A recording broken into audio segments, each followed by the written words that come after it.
Nearly a third of the world's population, some 2.3 billion people, are Christians of one sort or another. That's a remarkable fact. That's the biggest religious community the world has ever seen, a very diverse one. And it's also very widely spread. This map, which is based on 2015 statistics, the numbers haven't changed very much in that time, shows the darker the blue, the higher the proportion of the population are Christians. And of course, there are countries there like China or India where the Christian minorities are small in percentage terms, but still number tens of millions of people. If you compare this map to Christianity's most serious numerical rival and its most long-standing competitor, Islam, whose 1.9 billion adherents, just under a quarter of the world's population, you see that while the numbers aren't very different, the geographical pattern is strikingly so. Islam dominates a single, very substantial and almost contiguous block of territory. In this series, I'm going to be telling a part of the story of how Christianity reached this extraordinary level of global dominance. A strange, largely forgotten part, which I hope is both interesting in its own right and revealing. Because the histories that brought Christianity and Islam to these two patterns that we've just been looking at are very different. Both of them, of course, are missionary religions, conversionary religions, which at least in theory aspire to bring the whole of humanity into their folds. Although, as we'll see, that theory doesn't always apply. And that sets them apart from most of the world's other major religions. And of course, it helps to explain why, even if neither of them has yet converted the whole planet, they have managed well over half the human race between them, and that share is only projected to rise. But they got there by very different routes. Islam's geographical base is pretty much what it has been since the first explosion of Muslim conquests from the Arabian Peninsula in the 7th century. There's been some expansion around the edges. Whereas Christianity has ricocheted chaotically around the planet.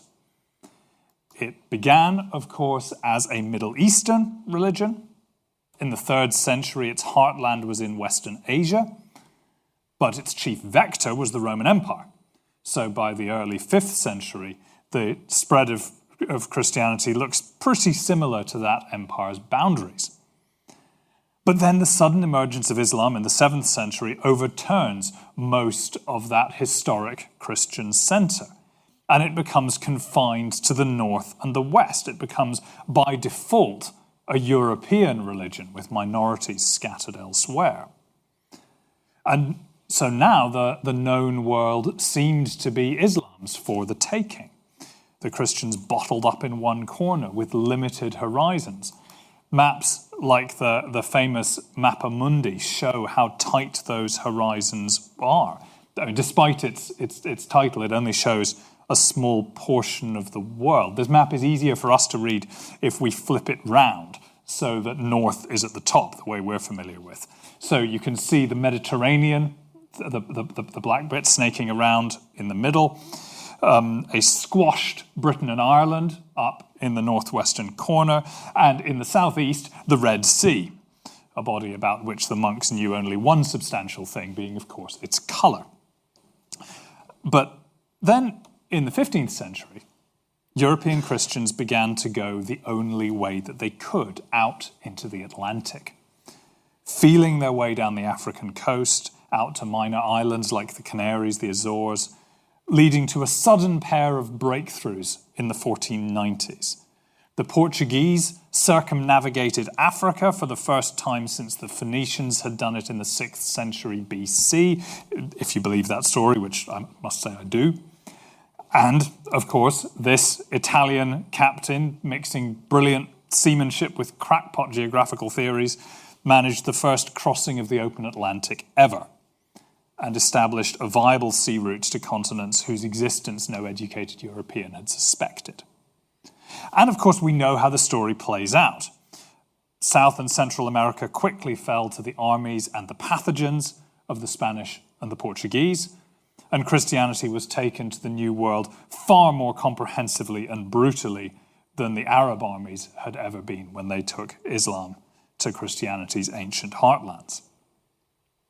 And so, by the end of the 16th century, Christian missionaries had spread across the Americas and also to large parts of Africa, India, Japan, even to China, where the great Jesuit missionary Matteo Ricci produced this world map for his hosts in 1602, diplomatically putting China as close as he could to the centre, but showing that it was now European Christians who had encompassed the whole world in their imaginations and were set about making it their own.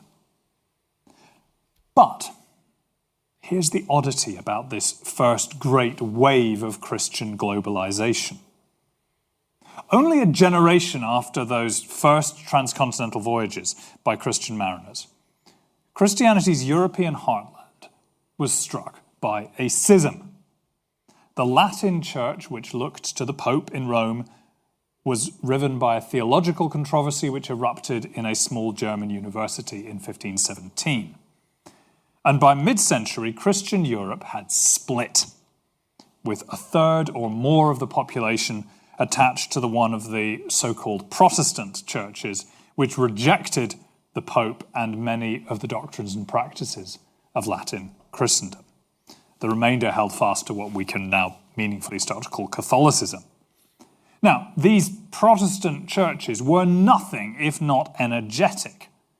They poured missionaries into Catholic territories. They fought wars against Catholic rulers. They launched a barrage of polemic and propaganda to make their case. They tried to appeal to the common people by everything from translating their service into vernacular languages, through fostering new forms of music, to working to ensure that their ministers were properly educated and weren't suspected of corruption. They did not go from a standing start to a third of a continent within a generation by accident. This is a religion which knows how to spread. At least it does within Europe. But further afield, the great global efforts of this age that I was describing a minute ago were all the work of Catholic missionaries. So within Europe, the Protestants' missionary energies are uncontainable. Beyond it, they hardly register. And that pattern persists for nearly 3 centuries, or so we've been told. The conventional story goes like this. Eventually, the Protestant powers do launch their own empires. England, Scotland, the Netherlands, Sweden, Denmark, all build maritime empires. But unlike their Catholic counterparts, these don't see substantial missionary efforts. There's talk of spreading the Protestant gospel, but not much more than talk. When Protestants settle across the seas in North America, elsewhere, they don't make much effort to convert their indigenous neighbours, and sometimes actively resist any efforts to do so. And the real change, on the conventional telling, only came at the end of the 18th century. It's traditionally dated to 1792, when the English Baptist minister William Carey published his Inquiry into the Obligations of Christians to Use Means for the Conversion of the Heathens. He argued that it was Protestants' duty to take their soul-saving message, their gospel, to all the people of the world. And this triggered the great wave of Protestant and evangelical missionary activity, which 2 and a bit centuries later has left us with a world in which there are close on 1 billion Protestants, and most of them don't live in Europe. So you see the puzzle. This is an aggressively expansionist variant of an already expansionist religion, born at a historical moment when huge new opportunities for expansion were suddenly appearing, and when its great rival Catholicism was doing its utmost to exploit those opportunities. And yet, Protestants spent nearly 3 centuries turning a blind eye. I first stubbed my toe on this puzzle about 10 years ago when I was researching something else, and I thought it would be interesting to think and write a little bit about this. And surely it would only be a little bit. After all, I'd be writing about something that didn't happen. The great global Protestant missionary effort of the 16th and 17th centuries that wasn't. And the best thing about writing about something that doesn't happen is that there's not much to say. How wrong I was. As I dug into the many, many aspects of this subject, following in the steps of many brilliant scholars and specialists with deep knowledge of each individual territory and cultural context, it became clear that there was much more to this story than the conventional accounts tell us. So much so that I'm still deep in researching it, and every time I think I've reached the summit and have at least got a decent overview of the subject, I find that there's another climb ahead of me. In these 6 lectures, I'm going to give you an overview of this largely untold story of the early spread of Protestant Christianity. The next 4 lectures are going to be devoted to the 4 continents in which this global spread took place. And the last one will try and tie the story together and say something about what it all means. But today I want to go back to my original puzzle, which has changed but isn't much less puzzling. Because it turns out that Protestants during the 16th, 17th, 18th centuries really did make some pretty substantial efforts to spread their faith to the non-Christian world. So why haven't we noticed? And I think the answer to that one is interesting and important. Now, I know what you're thinking. You are detecting me seeking out molehills with my magnifying glass and preparing to proclaim them as mountains. That I'm going to cobble together a few isolated examples of early Protestant missionaries and pretend that they're the equivalent of the Spanish conversion of the Americas. Well, I admit that the Catholic effort was on a larger scale. But there are more than just a handful of isolated examples. The story begins close to home. In northern Scandinavia, the Sami people were still at most superficially Christianized by this people. The rival Lutheran churches of Sweden and of Denmark-Norway launched contrasting efforts to bring these last European pagans into the fold. Rather different Arctic people, the Inuit of Greenland, were the recipients of an extraordinary missionary project undertaken from the 1730s onwards by the Moravian Brethren, a revivalist Protestant church with a particular zeal for missionary work. As to North America, Protestants were talking earnestly about converting that continent's indigenous people well before they themselves actually arrived. The leaders of the earliest Protestant colony, a short-lived settlement in Florida in the 1560s, were convinced that the conversion of their new neighbors was within their grasp. The English in Virginia after 1608 were enthusiastic about conversion, raised a great deal of money to support missionary projects, paraded their high-profile converts. The short-lived Swedish colony in what's now Delaware produced the first ever attempt to write down a North American language, the work of the colony's Lutheran pastor. Further north in Massachusetts, the Wampanoag peoples of the offshore islands were converted during the 17th century, and the Boston minister John Eliot came to be known as the Apostle to the Indians. Enormous sums were raised to support his work, used, amongst other things, to print the first full Bible ever printed in North America in the Algonquin language in 1663. And missionary work amongst native peoples continued throughout the 18th century, much of it undertaken by the first missionary agencies in the modern sense, in particular the London-based Society for the Propagation of the Gospel. And the SPG, as well as missionizing Native Americans, also made considerable efforts to make Christians of enslaved people of African descent, both on the mainland and in the Caribbean islands. Further south, Protestant ventures are more short-lived, but they're still energetic.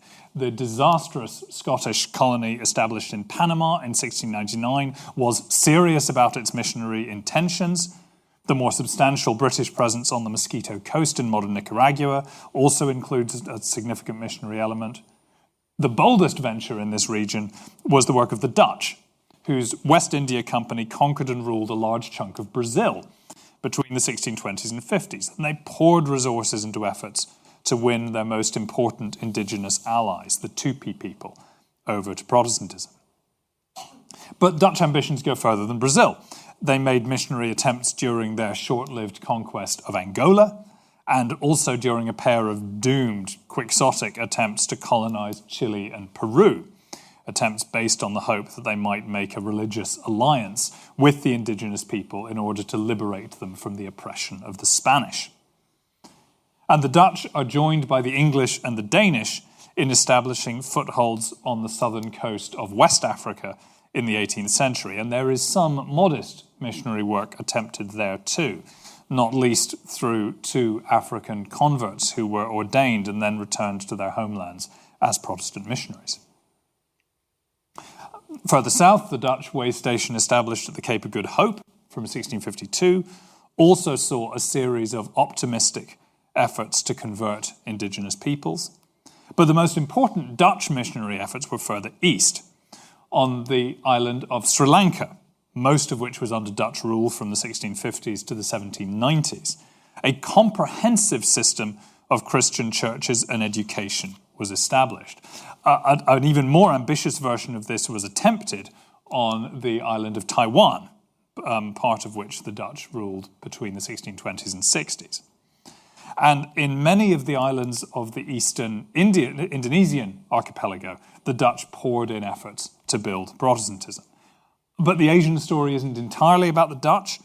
One of the best known early Protestant missionary efforts, which isn't saying very much, was launched at Tranquebar in what's now Tamil Nadu in 1706. A remarkably international effort, sponsored by the King of Denmark, because Tranquebar was a territory of the Danish East India Company, but the mission was staffed by Germans and funded by donations from England. Now, so far I've been talking about imperial ventures that have got a missionary dimension to them. And, of course, there's no doubt that imperial conquest was by far the easiest way for Christian missionaries to gain access to non-Christian peoples. But like the Catholics, Protestants looked beyond the scope of their own territories. The 2 most powerful states of the Far East, China and Japan, remained inaccessible to them, although there's a lot of Protestant interest in missions to China. The great mathematician Gottfried Leibniz was enthused about this. But close to home, there are other opportunities. By common consent in this period, converting Muslims to Christianity was almost impossible, although this didn't stop several Protestant attempts to solve that vexing problem, ranging from the naive and very dangerous attempts launched by some Quakers who had a bit of a tendency to get off the boat in Alexandria and start declaring their gospel in the street, through the long theological debates which pious merchants were often keen to have with their Muslim hosts, through to the attempts by English and other merchants surreptitiously to distribute Christian literature in the improbable hope that some Muslim might stumble across it. But Protestant missionary hopes in the Middle East generally rested on the indigenous Christian communities, the Eastern and Oriental Orthodox churches, whom Protestants saw as groaning under both the Muslim yoke and also their own errors and corruptions. A series of Protestant books for an Eastern Christian readership were produced and distributed at considerable cost by rival Dutch and English missionary entrepreneurs. The German Lutheran minister Peter Hayling went one better. He travelled to Egypt himself, and in the 1630s, thence south to the ancient Christian kingdom of Abyssinia, where he helped prepare a translation of the New Testament into the Ethiopian Christian vernacular language of Amharic.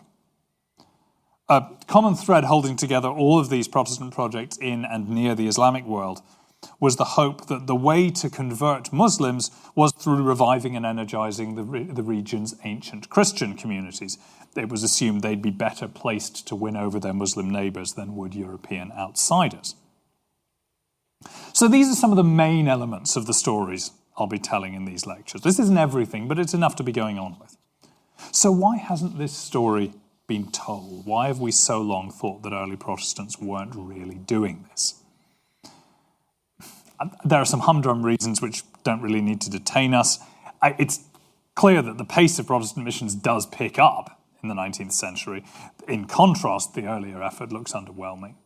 There's also an archival dimension, a lot of missionary history has been written out of the archives of formal missionary societies who helpfully gather all the documents together into one place, whereas I know to my cost that this story has to be hunted down through a much more varied and disparate set of sources. And, of course, there's imperial reach. It's only in the 19th century that the Protestant powers start to amass really substantial territorial empires, giving them easy access to really large numbers of potential converts. So maybe it's not very surprising. But there's a deeper reason why we've missed this subject. You may have noticed as I was doing this quick round-the-world trip that I spent a lot of time talking about missionary efforts and not much about results.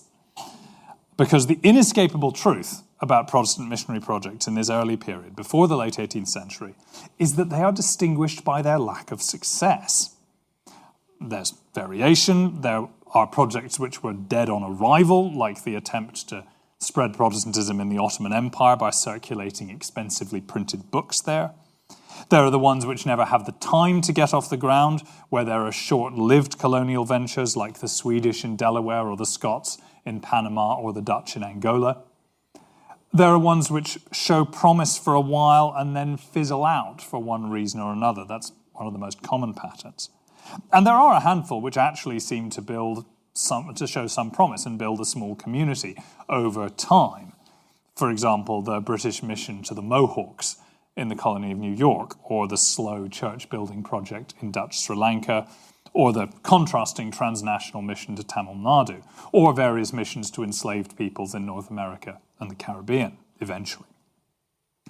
But I don't want to get carried away even with these comparative success stories, which were slow, hesitant, costly, and fragile.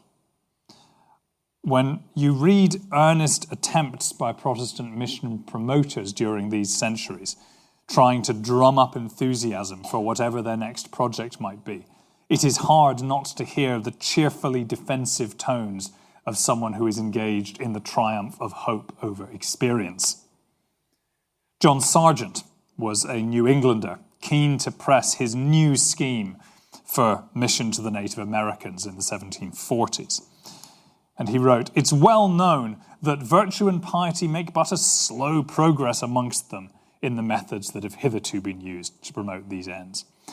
He believed had cracked the problem, but the disappointing results of his scheme, which we'll hear more about next time, at a couple of lectures' time, suggested that he hadn't. Everywhere, Protestant would-be missionaries faced something ranging from an uphill battle to a brick wall. Philip Kwaku, who I mentioned earlier as the African who was ordained in the Church of England in 1765 and returned to his home on the Cape Coast of West Africa the following year, he was maybe not unreasonable to hope that he at least might be able to break this cycle of failure. "As a native," he wrote, "I flattered myself they would give a more attentive heed to his preaching compared to the stony reception that his white predecessor had faced. But no," he wrote after 2 years in post. "They seem to be a very stubborn and stiff-necked people, extremely bigoted to their own principles and customs, which is the hardest thing in nature for the most sagacious man that ever lived to root out of them."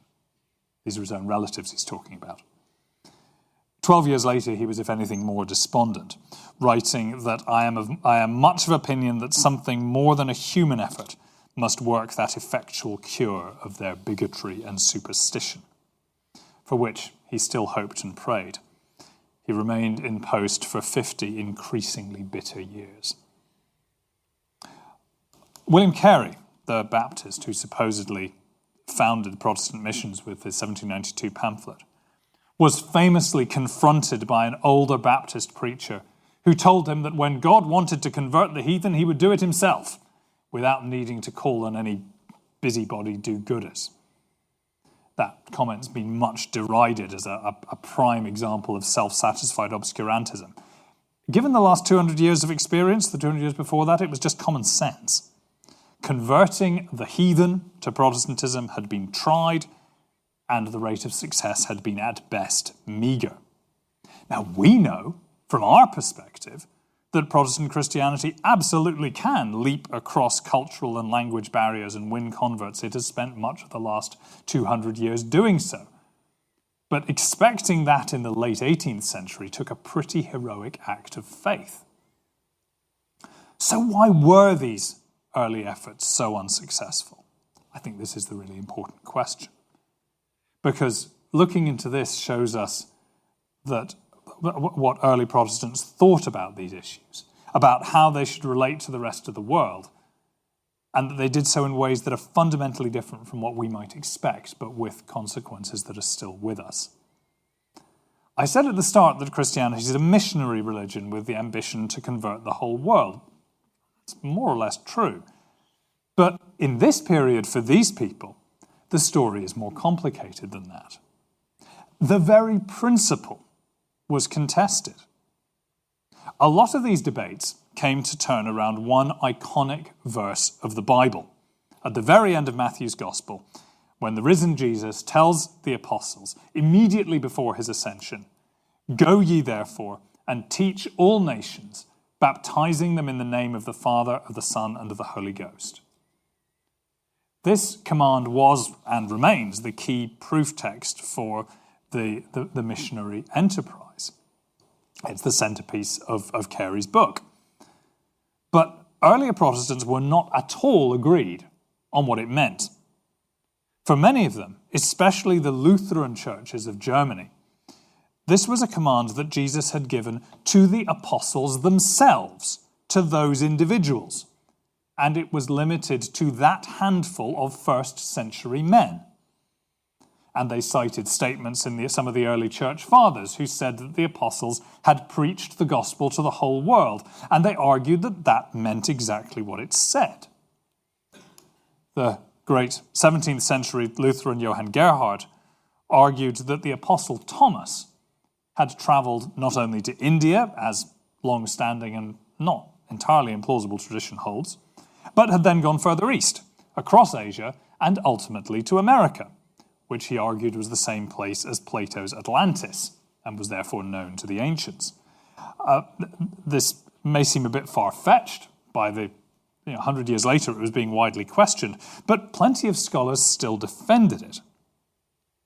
And, ridiculous as it might seem, it mattered, because if the Christian gospel had already been preached to all of the peoples of the world, and some of them, most of them, indeed, had rejected it or fallen away from it, then Jesus' initial command to preach to them had expired, and there was no need to renew it, indeed no right to renew it. Jesus also told his disciples not to cast pearls before swine.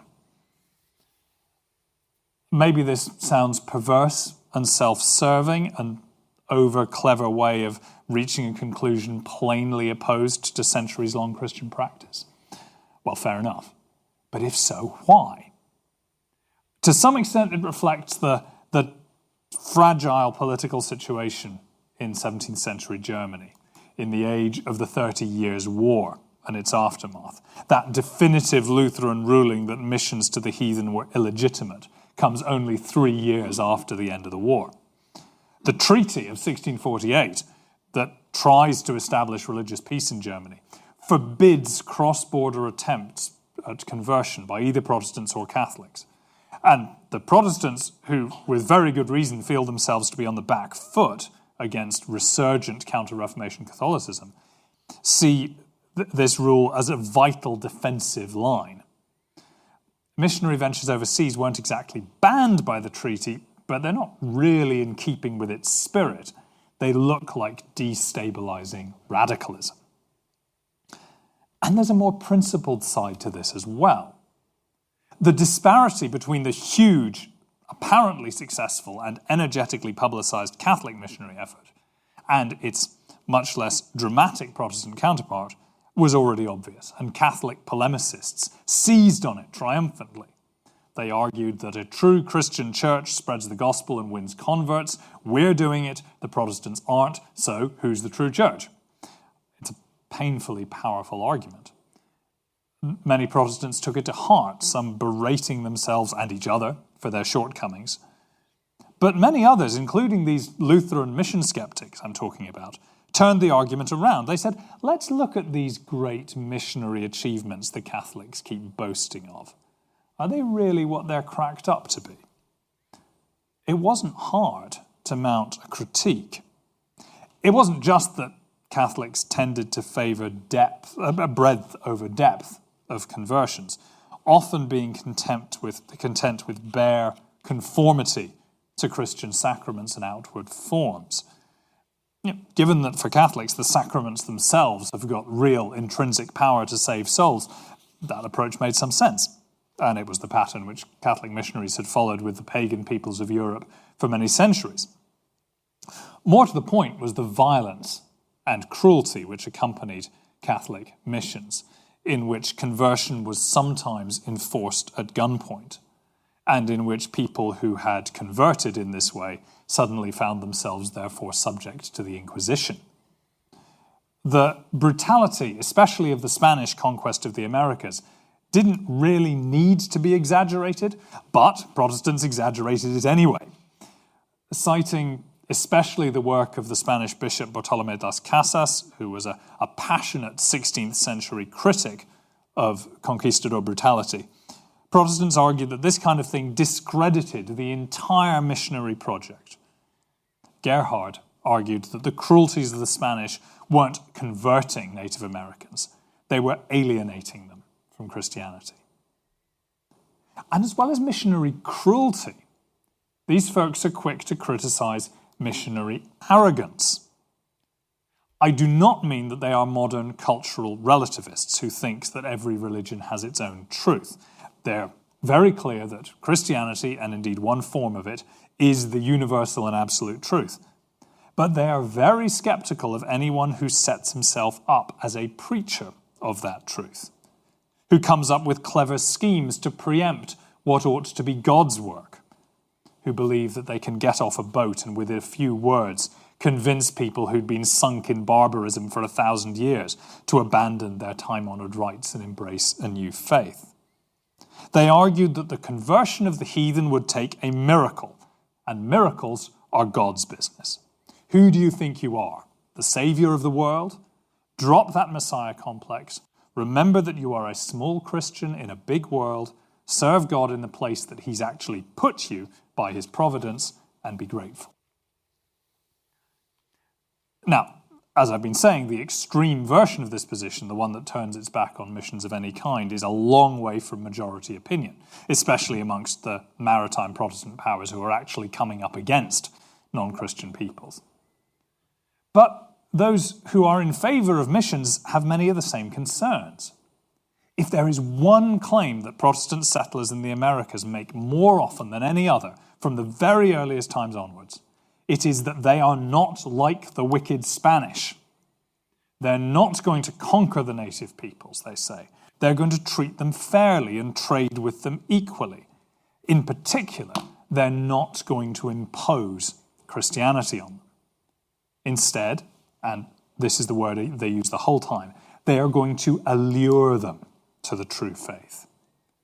Their principal missionary method, at least in the beginning, was to establish model Christian communities amongst the heathen, and to demonstrate by the means of their peaceful, orderly, pious, prosperous lives that their mode of living and the Christian faith which underpins it is self-evidently superior to living in the filth, chaos, and barbarism and tyranny of the witch doctors which they see amongst their neighbours. Put aside the profound condescension and cultural arrogance for a second. There is in this some real restraint. I mean, as arrogance and condescension go, this is almost charming and certainly naive. Protestant settlers are genuinely surprised and perplexed when it doesn't work. Or, more commonly, they blame that failure on themselves, on their own failure actually to live out the pious standards which they'd hoped to model. One major reason why Protestant missionary projects are slow to get off the ground is that in most settings, the first generations spend their efforts simply quietly demonstrating Protestant living. and waiting for it to take, and they only latterly begin to wonder if something more active might be necessary. Now, don't get me wrong, the reality of relations between Protestant settlers and indigenous peoples in almost every setting is much uglier and more violent than this idealistic guff suggests. The difference is that the violence is not being done in the name of religion. Protestant settlers are just as content as any other Europeans are to find pretexts to torch villages, enslave captives, and seize land.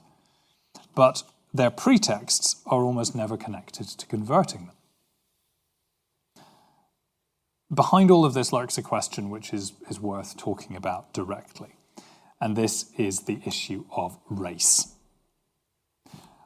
As we all know, by the 19th century, Christian Europeans had generally embraced one of various forms of human racial hierarchy, which divided humanity up into distinct groups based on appearance and descent, with skin color the most important but not the only signifier, and with the assumption that some of these so-called races were innately superior to others.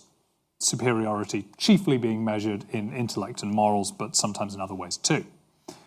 And of course, we are still living with the toxic dregs of this worldview, a worldview that most of us have consciously disowned, but is still deeply woven into our culture and habits of mind.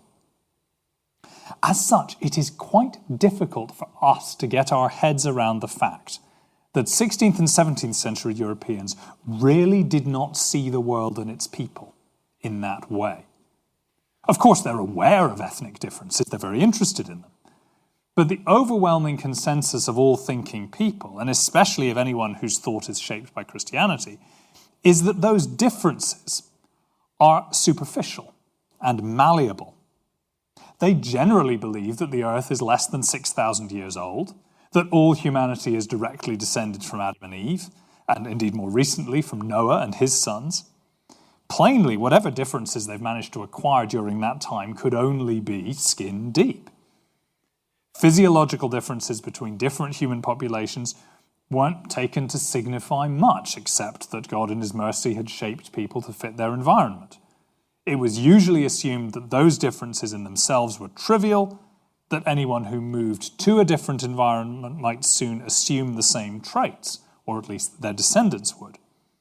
So, when Europeans call the people that they meet around the world heathens, barbarians, savages, degenerate, the very ruins of mankind, those insults don't mean quite what they would mean in our mouths, because they're accompanied with the unspoken words, "There but for the grace of God go we." They assume that whoever they meet around the world are fundamentally no different from themselves, that they could easily become as civilized and sophisticated as Christian Europeans.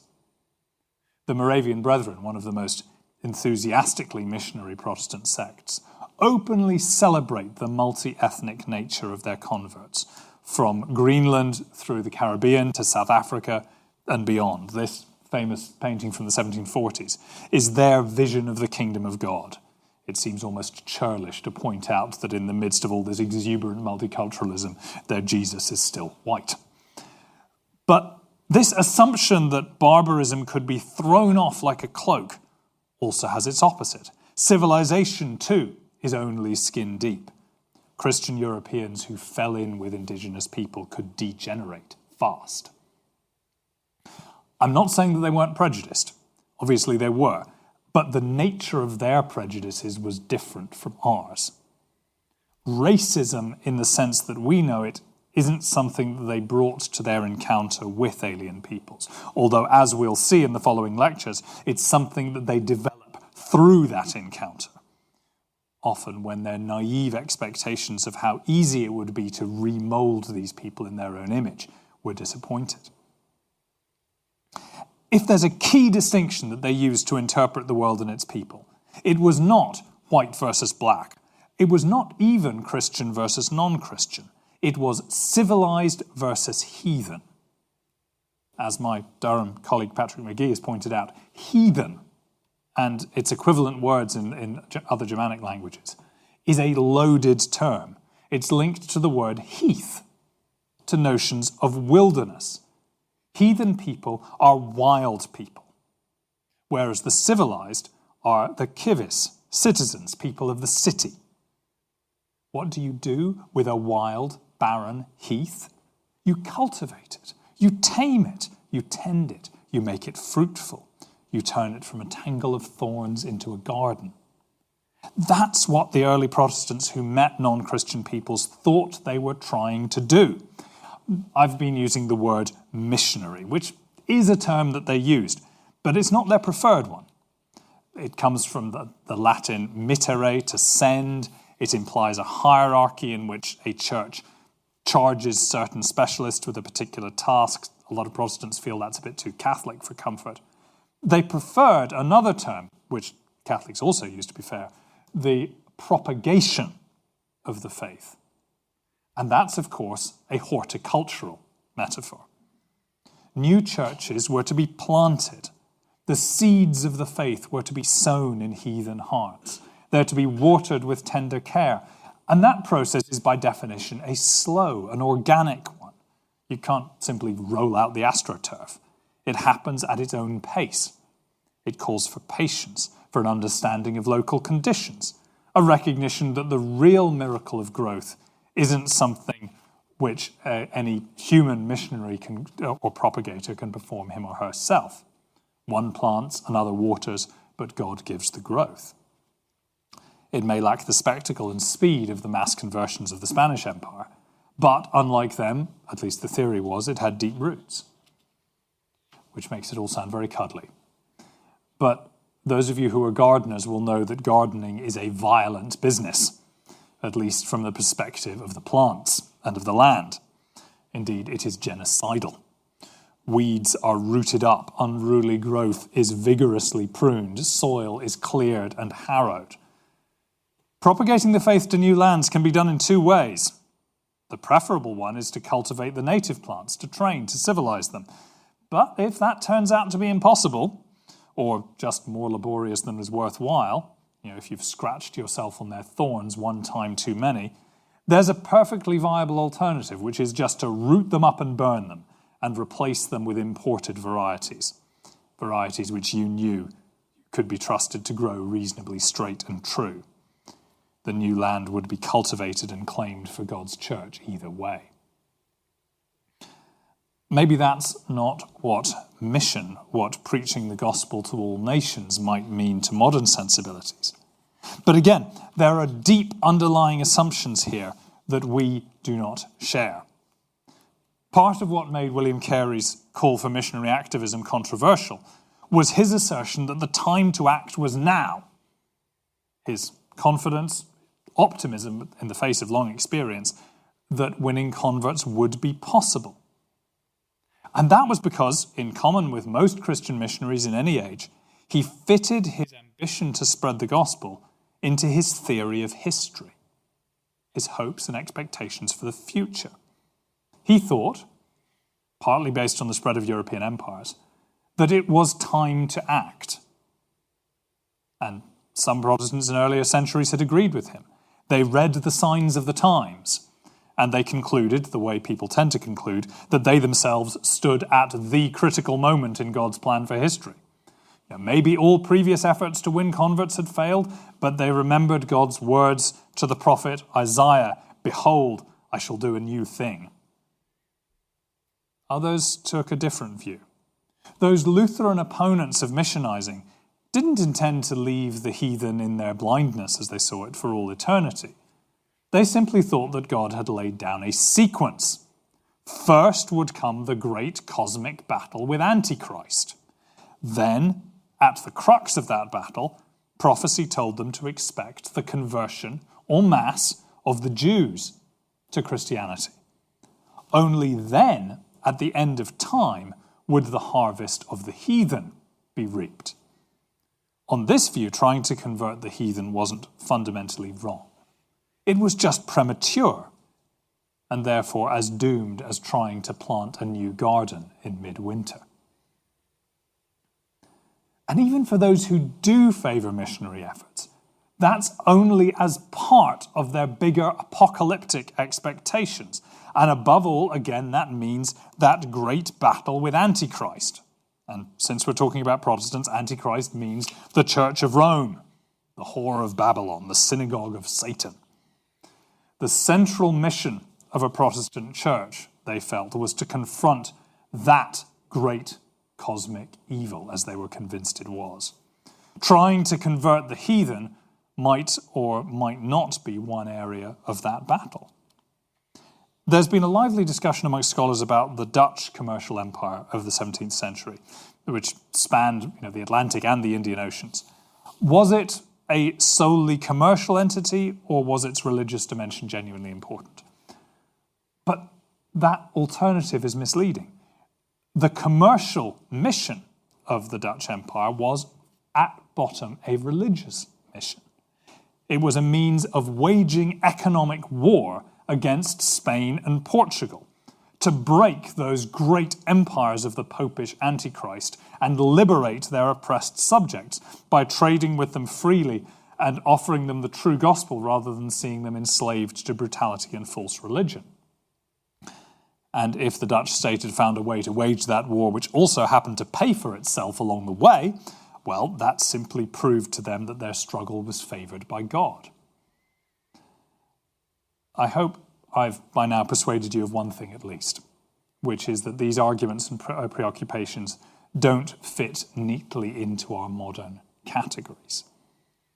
To modernise the very notion of Christian mission, of converting the heathen, looks fatally compromised by cultural imperialism and moral condescension.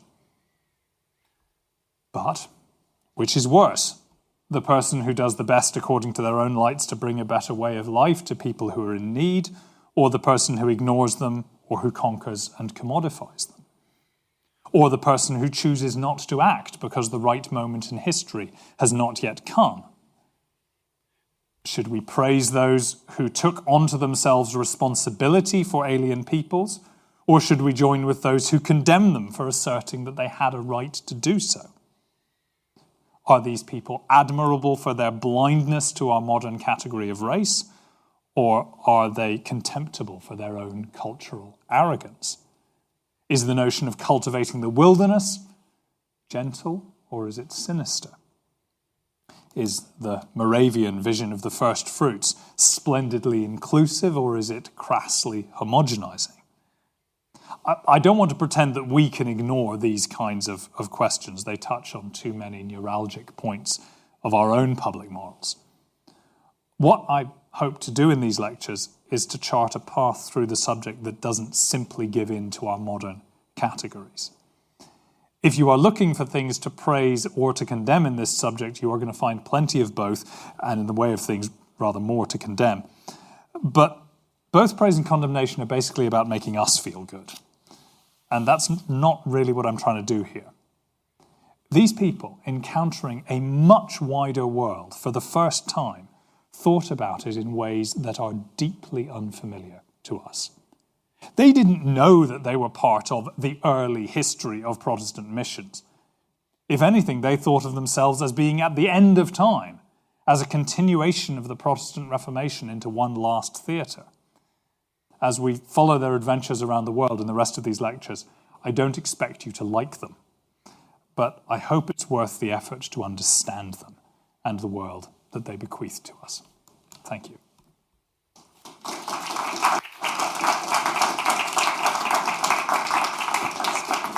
What is your method in judging the success of missionaries? How can one determine the percentage of religious growth in a populace way back in the 1600s? That's an excellent question, and it's one that they themselves agonized over.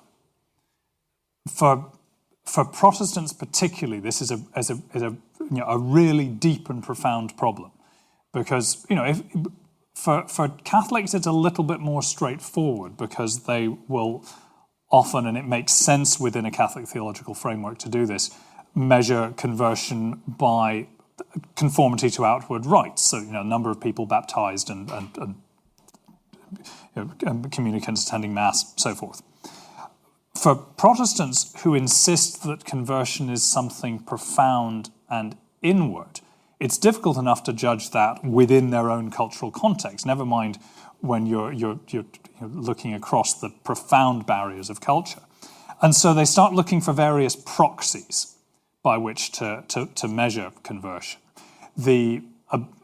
Sometimes it's about orthodoxy. If people are able to recite their catechism and to answer questions appropriately. Or indeed, for some, it is about baptism and admission to church membership, which would often require not just being able to recite texts, but to give an account of their own religious experience which seemed convincing to the ministers. That doesn't mean it can't be faked, and they're very well aware of the dangers and possibilities of hypocrisy. And one of the results of this is that you find missionaries becoming deeply skeptical of the people who are claiming to convert, and very reluctant to believe any of them, especially once they've been stung once or twice by conversions which, as it appears to them, have unraveled.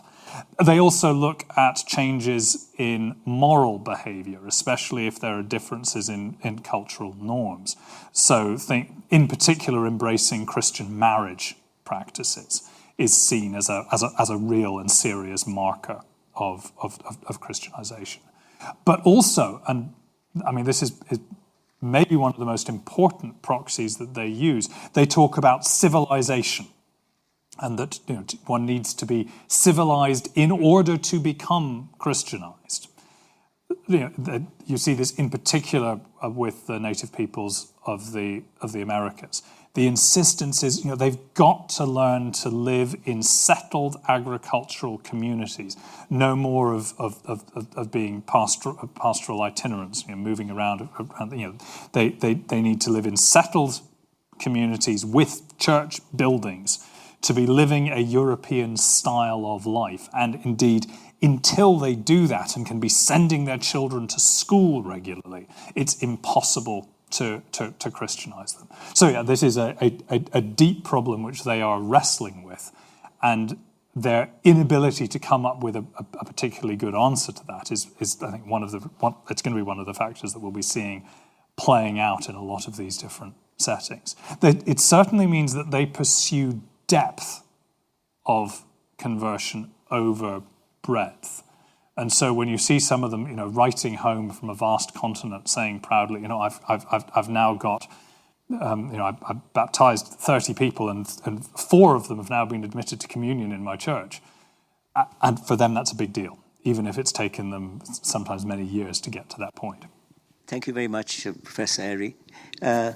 What I wanted to ask you was that do you find, I fully understand what you're saying, but it has been the experience of a number of people, and particularly in, you can say, colonial countries, who have been to Christian missionary schools, who have not converted, but have imbibed, and they seem to be quite proud of the fact, certain Christian value systems. Now, I don't know how you would like to interpret that, whether that's been definitely a beneficial thing or not. I mean, whether it's beneficial is a deep question which I'm not best placed to pronounce on. But certainly that phenomenon that, I mean, you've seen this especially in the modern era, but it's very much at play in the period I'm talking about as well, of schools being set up because missionaries assume that education is either an essential part of Christianization or an essential prerequisite to it. And yet, those who are actually attending the schools regard the process rather differently. Maybe in Dutch Sri Lanka, we see this very, very clearly, where it becomes clear that attending one of the Christian schools in Colombo or Jaffna is an essential, the only pathway to a job with the Dutch East India Company. If you can go through this educational process, learn at least enough Dutch to be able to function, and be able to recite the right kind of prayers and show some degree of outward conformity. The schools are set up in the hope that they're going to train people who will want to become Christian missionaries to their communities. But it turns out that the large majority of those who are attending to them are interested in doing so, as in order to pursue their own careers, and are trying to use the Christian educational system that's being set up to that end. And of course, the missionaries are well aware of this. And so there becomes this sort of long dance that you see played out in many different settings between missionaries who are attempting to construct educational systems that will achieve their end, but which will also draw people into them, will offer something that's seen to be of value. So that they've got to play along with what people want, except in those cases where they're attempting to recruit children for these schools by force, which does happen. You see that especially in cases where schools are set up for enslaved people, but that happens in other circumstances as well. But whenever you've actually got to entice them, then of course you've got to offer something that's of some use, and the danger from their point of view comes to be that they're being used to that end, and actually very few converts are being made. Who is exploiting who under those circumstances? Obviously, the missionaries have the power of the imperial authorities behind them, but they're also hugely outnumbered in an alien cultural context, and their ability to understand people who are often running rings around them is very limited. And we've got just about time. Is there another question in here? Or I've got one on my pad here. I'll quickly ask the one on the pad. Were missionary efforts likely to be more successful in mission fields with developed civil and criminal justice systems? Tricky. I mean, have to wait for the next lecture. Yeah. I mean, there's not much in that we would call fields with developed systems of that kind during this period outside of the great monarchies of China and Japan, which Protestants simply don't have access to because both of them forbid entry. It's certainly the case that where they're dealing with largely or wholly illiterate societies, as in most of the Americas and as in most of sub-Saharan Africa, the power balance works differently from the way it does in large parts of Asia. Not every, in East Asia it's similar as well, in the islands. The power of literacy that missionaries are able to bring in illiterate societies, and people very quickly become aware of how powerful a tool this is and how important it is to try to find a way of getting hold of it, becomes a key part of their cultural offer, even when the rest of what they're doing is regarded with suspicion. So I think that might be the key distinction I'd use between literate and illiterate societies, rather than questions about the justice system at this point. Great. Professor Ryrie, thank you very much indeed.